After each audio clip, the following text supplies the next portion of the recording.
Halo pendengar setia ngobrol santai, balik lagi bareng gua Rifai. Setelah di episode kemarin ya, yaitu kita ngobrol panas-panas ya, ribut soal MBG. Dan sekarang kita bakal bahas sesuatu hype juga nih, yaitu dari sebuah film Satu Kakak Tujuh Ponakan. Nah, film itu katanya bikin orang tuh semua relate gitu, khususnya yang ngerasa jadi bagian dari generasi sandwich. Nah, apa emang benar film itu merepresentasikan nyata dan atau justru dilebih-lebihkan? Kita bahas bareng sama teman-teman gue. Ada Gunawan. Halo.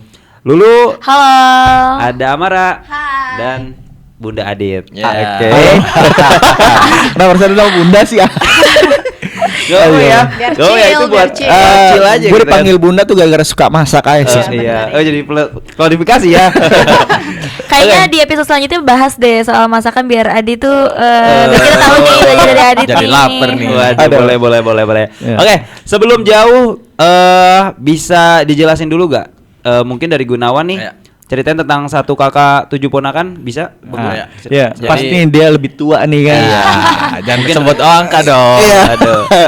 Ya, jadi film ini bercerita tentang seorang Moko, di mana ini adalah kakak yang tiba-tiba harus memikul tanggung yang jawab yang sangat besar ya.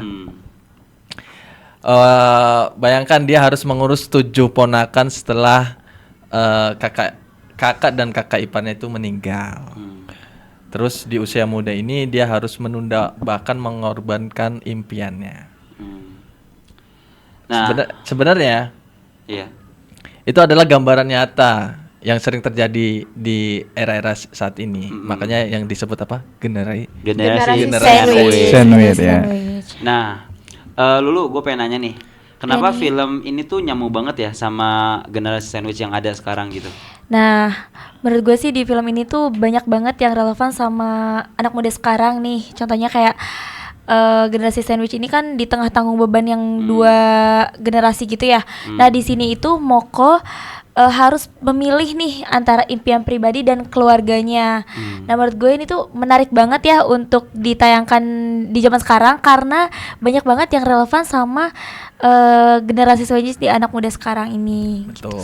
Iya, sebenarnya gue juga banyak sih pengalaman dari teman-teman. Iya. Gue yang pada curhat-curhat. Bener banget. Nah, apalagi yang sekarang mereka yang mengejar mimpi mereka nih sambil kuliah, terus mereka juga harus bekerja. Itu juga salah satunya itu yang bisa disebut generasi sandwich Betul, sih. betul. Bener kan? Apalagi kita kan kuliah sambil kerja. Oh, Kita iya. juga nggak tahu nih, teman-teman kita juga pasti ada aja nih yang mungkin generasi sandwich gitu kan. Iya. Kalau itu sih pasti sih. Pasti ada gak Pasti sih? ada. Ya jadi pikulan aja sih sebenarnya, yang apa-apa kita harus ngelakuin sendiri, kita harus jadi tanggung jawab. Ketika kita lulus sekolah kita punya tanggung jawab besar gitu loh. Nah. Sedangkan kan kita tuh punya tanggung besar itu ya umur 23 lah, ketika kita punya Bener banget. impian. Apalagi di posisi kita nih yang mahasiswa nih, kayak harusnya kita bisa self reward, Iya, kita bisa betul. nabung dan lain-lain, tapi kita lebih memilih buat menanggung atau memikul beban keluarga kita. Itu juga menjadi pertanggungjawaban kita juga. Itu kan bisa ngebuat kita jadi harus milih dua pilihan gitu ya, antara pengen self reward atau lebih membantu keluarga. Jadi kita sih sebagai generasi sandwich harus bisa memilih antara kebutuhan kita dulu atau keluarga dulu nih. Nah, Tapi gue mau nanya deh sama kalian, generasi sandwich itu kewajiban atau enggak sih?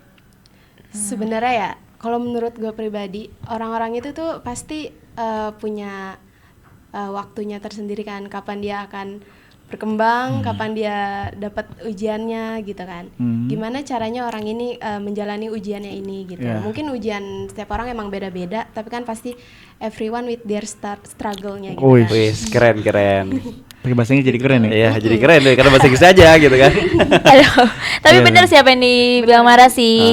Jadi gimana kita menanggapi dalam situasi tersebut Bener. gitu. Iya. Bukan antara kita harus wajib atau enggak gitu. Tapi apa generasi sandwich ini bisa jadi faktor kesalahan orang tua? Kalau dibilang gimana kesalahan kalian? sih enggak juga ya. Kalau menurut pandangan lu dalam film ini kan sebuah kejadian yang kita enggak Sebenarnya juga kita nggak terduga. pengen gitu kan, Iya. nggak benar. terduga juga. nggak terduga, dan itu kejadiannya kan dia orangnya sampai meninggal. Otomatis dia sebagai orang yang mungkin seharusnya dia masih mengejar mimpinya, ya kan masih belajar atau bukan belajar sih, dia si Moko ini kalau kita melihat dalam film ini kan atau dalam kasus di luar sana orang-orang gitu kan, kebanyakan kan anak muda ini kan bukan dibilang juga sebagai korban atau orang-orang disalah juga bukan salah juga orang tuanya ya kan, tapi kan keadaan yang Dituntut oleh keadaan iya gitu ya, maksud aku tuh didewasakan oleh keadaan. kita dituntut sama keadaan. Gimana caranya kita memikul beban-beban yang sebelumnya bahasanya tanggung jawab. Secara langsung kan kita belajar dari keadaan tersebut. Oh ya. Yang lain masih bermain, pacaran. Nah, kita udah mulai belajar bertanggung jawab yang lebih besar. Oh. Seolah-olah kita menggantikan peran dari orang tua. Oh ya. Gitu. Tapi menurut gua film ini juga berhasil banget sih nyentuh mungkin kalangan Gen Z gitu ya, mungkin yang Sisi ngerasa- emosinya kena sih menurut gua. karena dari filmnya sendiri aja si Moko ini kan dia cuman punya adik kandung ya, cuman 2 aja. Nah, sisanya sebenarnya. itu ya cuman Keponakan. ponakan angkat aja gitu. Betul. Bahkan Iya, yang Ponakan om dengan Iya. om dan Om dan tante, tante. iya. yang istilahnya sebenarnya- yang tidak Bahasa sama kasarnya sekali. padahal orang dewasa loh gitu dia, tapi dia menanggung beban untuk orang dewasa juga gitu Iya, kan. jadi tuh si Moko jadi kayak kena bahasa Imbasnya ya, kena kena imbas. Iya ya. benar ya. Ya makanya gue bilang tuh apakah generasi itu adalah kesalahan orang tua. Makanya gue bilang pas lihat filmnya tuh ya, wah kasihan juga dia harus nanggung kesalahan yang sebenarnya orang tuanya tuh nggak harus ngelakuin ini loh gitu loh. Tapi kita juga harus melihat sisi orang-orang yang mensupport dia, kayak seperti pacarnya, teman-temannya. Green flag banget ya. Iya. Tanpa Lingkungannya. dukungan yang kuat, seseorang yang menanggung beban sebegitu besarnya, orang itu akan pasti akan Down. down.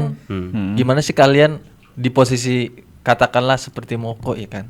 Katakanlah Anda itu posisinya sama, tanpa Anda disupport sama orang terdekat, mungkin Anda tidak akan bisa melewati udah putus asa sih pasti. ya Karena kejadian-kejadian super- yang memang kita nggak mau dihendakin Iya, gitu. bener. Oh, berarti Support system ya. sistemnya Ya. harus besar juga lah gitu. Ya jangan sampai ketika masalah itu besar di kepala kita cuma dekep aja gitu untuk masalah Sebenarnya- sampai iya. kepala meledak sendiri, kita emosi, kita marah-marah yang nggak jelas. Sebenarnya kalau kita punya cara untuk ngeluapin ya bisa kita cerita sama pacar, teman. Betul. Jangan naruh di kepala Itu terus. sih, itu gitu jadi sih. salah satu kunci utama juga mungkin dari faktor komunikasi juga ya. Kita memang ya mungkin kalian bilang generasi sandwich, tapi tetap harus juga ada jalin komunikasi juga, Iya. harus terbuka juga. Kita sebenarnya apa sih maunya gitu ya. Jadi Betul. jangan kita rasa udahlah gua aja tanggung sendiri gitu kan. Betul. Padahal kita bisa nih tanggung bareng-bareng gitu kan. Betul. Yang penting ada Nah, jalin komunikasi yang Ya, baik. itu yang diperanin itu yang Iya. dilakukan si Moko kan kayak gitu Di kejadiannya. ending film kan dia baru tersadar Ya. kan. Ya. Padahal si ceweknya ini pengen keterbukaan. Kita selesaikan masalah ini dengan sama-sama. Jangan dipikul sendiri. Semua itu nggak bisa diatasi dengan cuman hanya seorang Moko doang gitu kan. Kita ini kan sebagai pacar juga Harus berperan ya. iya. Mungkin dari sisi Moko dia mikirnya ya udah ini masalah gua, ya udah gua selesain sendiri, gua tanganin sendiri, gua nggak mau nge-share kesusahan gua sama orang, takutnya orang itu malah jadi kesusahan juga Ya, gara-gara Iya. masalah gua ini. Bahkan gitu. sampai si pacar itu diputusin kan. Betul. Iya. Dia udah minjemin laptop, udah Betul. untuk effort banget nih bener-bener Betul. effort. Sedih sih itu Gua kayak- jadi super system lo ini gitu, tapi Iya. malah jadi kok gue jadi putusin nggak gitu dianggap kan. gitu ya, Iya. jadi kayak nggak Mungkin agak sakit juga mungkin kalau sebenarnya. perspektif gue tuh kayak gue nggak mau gini. Gue masalah gue nggak mau naruh masalah gue nih. Iya, gue nggak mau ngasih kadang masalah. pride laki-laki kan kayak Iya, gitu ya. karena malu lah saya kayak gue nggak mau nih ngasih orang suatu masalah yang sedangkan dia juga pasti punya masalah gitu. Karena laki-laki itu selalu mempertahankan harga dirinya, padahal Betul. kita sebagai perempuan itu bisa aja menerima gitu. Iya, Malah jadi kayak semakin dianggap Tahu ya kalau kita dikeluh kesahkan seperti itu tau gak? gitu. Hubungan yang setulus apapun itu bubar gara-gara apa? Gara-gara uang dan keyakinan. Gitu loh. Betul, Cintanya betul. tulus, tapi uangnya nggak ada. Ya bener kan, rata-rata orang hubungan seperti itu sih. Ya makanya si Moko kan konfirmasi kan ke pacarnya bahwa ya udah kita putus aja gitu kan. Karena lu tuh masih muda gitu loh. Iya, Lu bisa iya. dapatkan hal yang yang- besar. Lu yang bisa besar. mencapai Iya. cita-cita lu lah gitu. Iya. Lu jangan bisa nikah, bisa Iya, ini, mungkin bisa gitu dapat kan. laki-laki yang lebih dari Lebih si Moko mapan. itu sih Iya. menurut gua. Sedangkan gua kayak gini nggak Iya. punya apa-apa buat makan aja. Ya karena susah gitu. Lebih ke insecure guys kalau kayak Ya. gitu. Satu Ya. iya. Kedua dia juga nggak mau ngasih ekspektasi ke pacarnya sih. Nah, nggak Iya. mau ngasih harapan palsu Iya, ya. takutnya gini. Nanti kalau aku kerja dan kayak gini aku bisa nikahin kamu gini. Why? Belum tentu kan. Dia punya 7 ponakan yang itu kan Iya. harus nanggung semua berapa tahun dulu gitu mereka Iya, harus benar. tidak kerja bisa ngasilin uang dulu berapa tahun. Masalahnya pacarnya mau nungguin atau enggak sih. Agak kasihan aja sih sama si peran si Moko ini nih. Tuh. Tapi ceweknya juga dengan begitu dia lu tau gak sih di endingnya dia tuh merasa terbuka dengan maksudnya gini. Dia tuh kan dalam apa ya?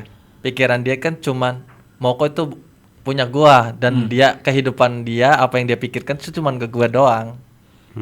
Ya selain itu enggak.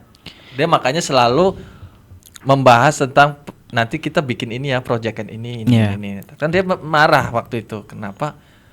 Kok si Moko kayak gitu? Seharusnya ngebahas tentang nanti kita bikin studio, bikin apa gitu kan. Pacarnya waktu itu sempat ngomong kayak gitu kan. Yang padahal ternyata enggak ya. Ternyata si Moko tuh memikirkan hal-hal yang lain. Dan gua egois gitu sebagai pacar. Iya Itu tuh sih. di endingnya terbuka sih pemikirannya. Iya. Dan ya gitulah.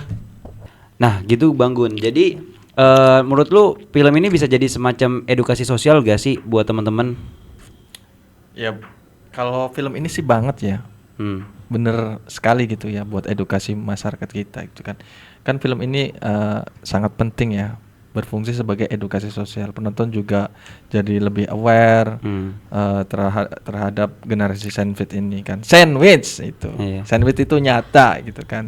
Seringkali kita nggak paham gitu. Gak menyadari bahkan ya. Menyadari. Lewat film ini kan kita diajak merefleksi bahkan bahwa di sekitar kita itu mungkin bahkan mungkin satu teman kelas kita juga mungkin ada teman kita nggak Iya. menyadari gitu Gak loh. aware. Nah, itu Iya. jadi PR kita juga sih sebenarnya ya. Mungkin teman kita, terus juga mungkin saudara kita, mungkin saudara jauh kita yang sebenarnya ternyata dia memikul beban yang nggak pernah dia ceritakan gitu Iya, kan. betul. Gitu. Bisa jadi kalau kita ayo habis ini mau kemana nih? Anjay. Kita kan nggak tahu. Dia tuh nggak ada beberapa anak yang nggak mau Iya, gua pulang karena- aja lah. Harusnya kita Iya. lebih peka juga Iya. kalau Oh, memang ini anak iya. nggak mau diajak Nggak pernah nongkrong nih, ke Laker nih, ke Aming nih. Kayak gue tahu sih siapa itu. Iya. Sombong amat nih, Nah. kita kan pemikirannya kayak gitu. Iya. Kita Iya. nggak tahu di belakangnya itu Dia lagi Kayak gimana? Tapi benar. menurut gua mental anak muda sekarang sih bagus sih menurut gua. Iya, Karena betul. apa? Kayak mereka tuh merasa tidak puas dengan kerjanya dia sampai-sampai mereka freelance, Ya. Betul. kerja sampingan. Karena tuh Double kerja job utamanya ya. Iya. nggak cukup gitu. Iya, karena mereka tahu ada hal Betul. besar yang menunggu di depan mereka gitu loh. betul. Ya, entah itu tanggungan orang tua, Iya. istri, anak. Betul. Mereka harus siapin dari sekarang sih menurut gua. Ya, pesan gue sih buat anak muda kalau pengen apa nih ya, pengen berkembang naikin skill aja dulu sih. Yang skill sekarang tuh ya benar-benar apa ya? Penting Benar-benar banget sih. penting banget sih menurut gue. Skill itu soft skill tuh penting banget ya. Kayak lu bisa jadi content creator ataupun ya banyak lah hal-hal yang bisa lu cari uang kan. Iya, gitu. cari potensial lu, gali potensial lu dengan dalam ya pastinya ya. Pasti itu. Nah, oke, Mar. Menurut lu gimana sih dengan poin edukasi sosial yang tadi mungkin sempat dibahas Bang Gun gitu? Gimana menurut lu? Edukasi sih penting ya, tapi tetap harus hati-hati. Kita harus lebih ngefilter lagi gitu kan. Kita mau nge-share sama siapa, Iya. permasalahan kita tuh harus nge-share sama orang yang solutif juga gitu, Betul, bukan betul. sama orang yang toksik Iya. gitu kan. Jangan terlalu terbuka banget ya berarti ya. Dan kita harus ngefilter juga gitu kan. Terus kalau terlalu dramatis, orang bisa salah kaprah kan, mikir semua anak muda harus bisa jadi martil keluarga gitu ya. Iya, betul. Gitu sih. Dipukul terus ya. Oke. Sekarang gue pengen minta pendapat singkat kali ya dari apa pesan utama yang kalian ambil nih dan solusi untuk generasi sandwich di dunia nyata. Mungkin dari Bang Gunawan nih, ya ada solusi atau Solusi mungkin ya? pesan utama nih. Ya kalau kita tarik dari film ini gitu ya, dari kehidupan nyata, film ini kan memberikan pesan tentang pentingnya pengorbanan gitu ya. Tapi juga mengingatkan bahwa kita butuh support system. Generasi sandwich nggak bisa dibiarkan berjuang sendiri, harus ada dukungan dari keluarga ataupun lingkungan, ya kan? Iya betul sih. Dengan begitu generasi sandwich tetap bisa menjalankan tanggung jawabnya Oke. tanpa menghilangkan masa depan dan apa yang diinginkan gitu. Oke. Itu aja. Dari dulu mungkin ada pesan nih mau disampaikan. Nah, untuk di luar sana yang menjadi generasi sandwich itu kita jangan malu untuk bercerita sama orang gitu. Karena kita itu hidup sosial ya. Kita tetap butuh bantuan orang lain. Betul. Juga kita nggak harus jalan sendiri sih. Kita bisa ngadepin itu sama pacar, sama teman dekat. Karena kita juga harus bisa memilih si lingkungan yang baik, karena ada lingkungan yang memang nggak mendukung, malah kita dikucilkan gitu. Jadi kita Hanya juga kalau misalkan kita bukan generasi sandwich, kita juga harus menjadi partner atau teman yang peka gitu, pengertian, ya kan, biar teman di sekeliling kita itu merasa nyaman sama kita, bisa cerita sama kita juga. Menurut aku buat di luar sana yang sekarang lagi menjalani kehidupan generasi sandwich, kalian jangan pernah takut untuk bercerita sama orang-orang terdekat kalian, karena kalian itu nggak sendiri gitu. Betul guys. Jadi teman-teman jangan takut dan harus yakin pada dirinya ya. Betul banget, ya. Betul. Dari Amara sendiri mungkin? Untuk generasi sandwich itu harus belajar bisa bikin batasan ya. Jangan Boundaries, jangan semua ditanggung sendirian. Tapi kita juga harus bisa bikin problem solving yang baik gitu kan buat diri kita sendiri. Terus kita harus bisa kayak tadi filter lingkungan kita, harus yang suportif, jangan yang toksik gitu ya. Terus ya mungkin itu aja sih. Nah, oke. Jadi harus komunikasi juga harus dibangun, pastinya itu penting banget ya teman-teman ya. Terus dari Adit mungkin? Kalau menurut gue Gen Z harus nonton ini sih. Yes. Oke. Betul. Gen Z harus Karena ini relate nonton ini sih. banget, cuy. Karena ini bukan cuman soal drama-drama keluarga yang sering kita alamin. Cuman ini kayak ngasih solusi perencanaan kayak finansial, terus tujuan ke depan kayak gimana. Dukungannya kayak gimana Iya, gitu loh. banyak insight-insight kita yang bisa ambil sih sebenarnya. Betul, Iya, betul. Aku betul. juga nonton film itu kayak, wah ini keren banget sih, gitu. Karena ini bikin kita tuh jadi peka sama lingkungan sekitar kita, teman-teman Iya, kita, iya. gitu. Ya harus peduli aja sih. Betul. Oke, wih, jadi keren banget ya. Jadi intinya film 1 Kakak 7 Ponakan ini sukses ya, bikin air mata kita ngalir gitu ya. Kita mikir soal generasi sandwich tuh ya memang ada relate banget gitu kan. Jadi ada yang bilang terlalu dramatis, ada yang juga bilang oke ini jelas nih gitu. Jadi fenomena ini sebenarnya emang nyata ada di dekat kita guys gitu. Jadi makasih Gunawan, Lulu, Amara, Adit. Sampai ketemu di obrolan Makasih, berikutnya ya. makasih Buat semuanya. teman-teman pejuang di sana ataupun generasi sandwich tetap semangat. Semangat Jangan kita lupa semua. pesan-pesan dari teman-teman ya. Thank you guys. See you in the Sehat-sehat. next podcast. Dadah. Bye. Sehat-sehat selalu. Goodbye.